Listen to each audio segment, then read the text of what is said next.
Tervetuloa ajankohtaiseen kakkoseen, Dan Koivulaakso ja Ville Rydman. Kiitos. No siinä näkyi. Leikattavaa kyllä on. Olisiko tuossa hyvää täytettä tulevaan hallitusohjelmaan?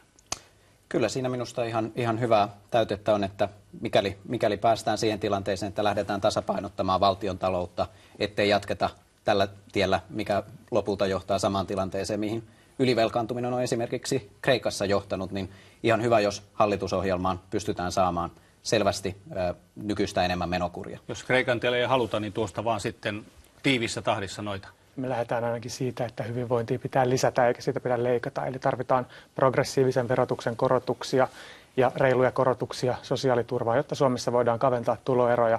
Ja tämä esimerkiksi kunnilta leikkaaminen, mikä tuossa oli ehdotuksena, niin sehän olisi kaikkein heikoin ratkaisu. Se olisi alueellisesti epätasa-arvoistavaa ja se leikkaisi nimenomaan kaikkein vähempiosaisilta. Lisää progressiota. Kyllä, ja lisää sosiaalietuuksia. Tämän lisäksi sinulle ei kelpaa. Minäkin haluan hyvinvointia ilman muuta, mutta kaikkein kaamein ratkaisu on se, mitä on tapahtunut ylivelkaantuneissa maissa, että ensin ollaan rällästetty ja ei olla huolehdittu huomisesta. Ja lopputulos on se, että lopulta velkaantuminen räjähtää käsiin ja sitten vasta joudutaankin leikkaamaan, että leikataan mieluummin maltillisesti jo varhaisessa vaiheessa. No näissäkin on sitten kysymys, että keneltä leikataan. Että tällä hetkellähän esimerkiksi tämä Portugali-paketti, niin siinä haluttiin siirtää Suomesta rahaa eurooppalaisille pankeille, jotta he voidaan leikata Portugalissa. Että tämähän ei tietenkään käy meille. Tässä tämä tuli aika hyvin ja aika nopeasti pystytään demonstroimaan, että meillä on nyt tässä hallitusneuvottelut menossa, jossa on oikea laita ja vasen laita. Eikö? Onko mitään mahdollisuutta, että jos te olisitte nyt hallitusneuvottelussa, että te pääsisitte sopimukseen siitä, että mitä tehdään? Mä uskon, että Ville tulee järkiinsä jossain vaiheessa ja ymmärtää sen, että hyvinvointia pitää jakaa tasaisemmin, että tämmöinen eriarvoistuva yhteiskunta ei ole kenenkään etu. Montakohan viikkoa siihen menisi?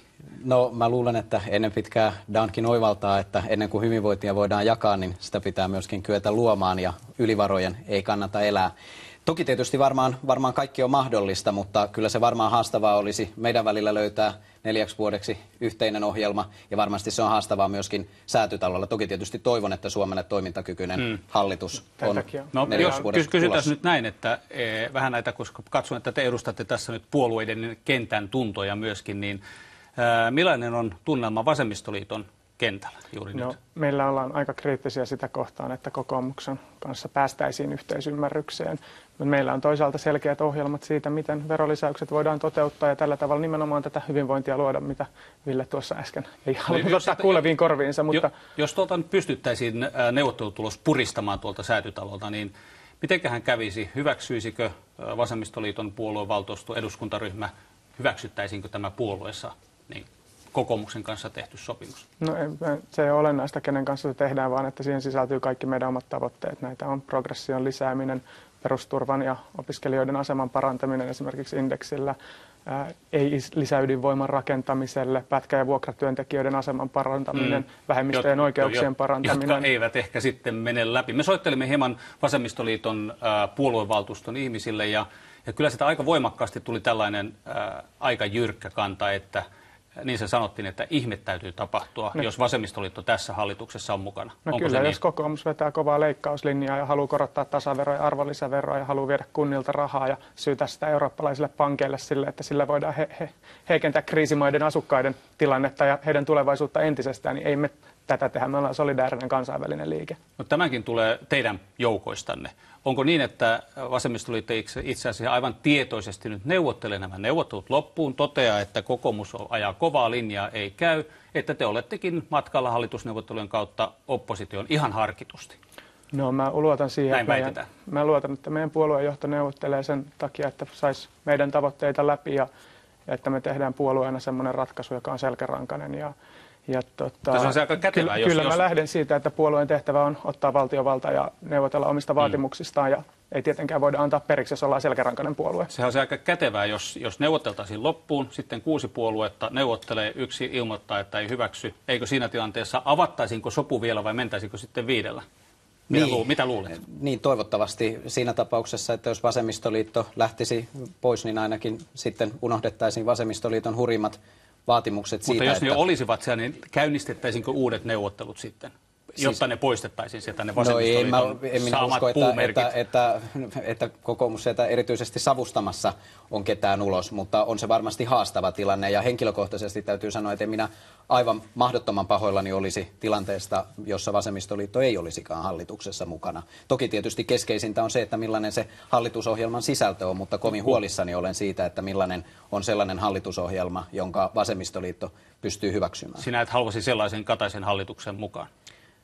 No, haluaisin, että Suomessa on oikeistolainen Jyrki Kataisen johtama hallitus. No tästä päästäänkin sitten siihen kysymykseen, että joko on käyty perunakellarilla kyselemässä keskustaa hätiin. No en osaa sitä arvioida. Mä uskon, että Kyllähän sinä tiedät, kerro vaan. Keskustan kohdalla siellä on varmasti kovin isot paineet sille, että hallitukseen ei ainakaan entiseen malliin osallistuttaisi. Mutta yhtä arvokkaita ne keskustan äänet ovat kuin muutkin.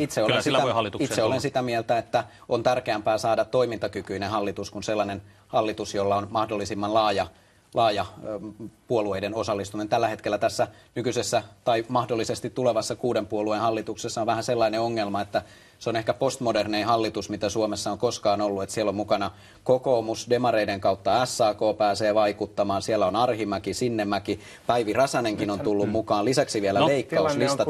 RKP:lle toki tietysti sopii kaikki, mutta voi olla, että tämmöisellä porukalla on aika hankala tehdä enemmistöhallitus. Suomella ei vielä ole tätä hallitusta. Sikäli kun näin olisi. Siinä on nyt yksi iso kysymys tässä mun mielestä, että no, sehän lopulta ratkaisee, että mihin päästään. Meillä on hyvin selkeät ehdot, joista mun on vaikea nähdä, että meidän kenttä ikinä suostuisi antaa periksi. Me ollaan sen takia nämä yhdessä päätetty ja yhdessä seistään näiden tavoitteiden takana. Mutta toinen asia on se iso ongelma näiden neuvotteluiden avoimuudessa, että näistä ei pystytä muodostamaan mitään julkista mielipidettä ja kuuntelemaan kansalaisia, vaan että täällä nyt niin kuin neuvotellaan pitkään ja suuri epätietoisuus vallalla. Niin kuin me huomattiin tuostakin, esiteltiin äsken listaa, missä oli jopa yli miljardin euron leikkauksia vaihtoehtona lapsiperheiltä. En tiedä, pitääkö paikkaansa, niin tuossa sanottiin, mutta että eihän tämmöistä kukaan kannata. Ja se, että tuommoisia lyödään pöytään ilman, että päästään kansalaiset kuulemaan, kuka ne lyö pöytään, niin onhan se vähän ongelmallinen tilanne. Palaan vielä kuitenkin tähän keskustan porvarihallitusvaihtoehtoon. Niin. Me soittelimme myöskin keskustavaikuttajille tänään ja merkittäville keskustavaikuttajille viesti oli, että kyllä kokoomuksesta on kyselty. Onko se porvarihallitus nyt jo mielessä? Ihan vaan lyhyesti sano. No minulle se ainakin sopisi ihan hyvin. Joo. Jos nyt mietitään tätä tilannetta tällä hetkellä, myöskin sitä, että miksi pitää olla salaista, sen takia, koska mitään ei ole jo sovittuna. Ja mehän olemme itse asiassa tilanteessa, josta voisi sanoa, että yksikään äänestäjä ei saa sitä, mitä halusi.